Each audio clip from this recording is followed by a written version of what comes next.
The United Nations General Secretary and the European Union has issued statements regarding the situation in Sri Lanka.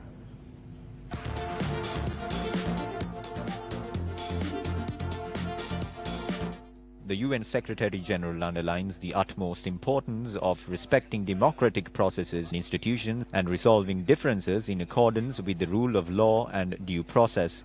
According to the statement, the UN Secretary-General renews his call on the government to ensure peace and safety for all Sri Lankans and uphold its commitments to human rights, justice and reconciliation. The European Union says the decision of President Sirisena to dissolve the Sri Lankan parliament ahead of its planned reconvening risks undermining public confidence in the country's democratic institutions and processes and further deepens the political and economic crisis in the country. A fully functioning parliament is an essential pillar of democracy. As a long-standing supporter of a democratic Sri Lanka, the European Union expects a swift and peaceful resolution of the current crisis in line with the Sri Lankan constitution.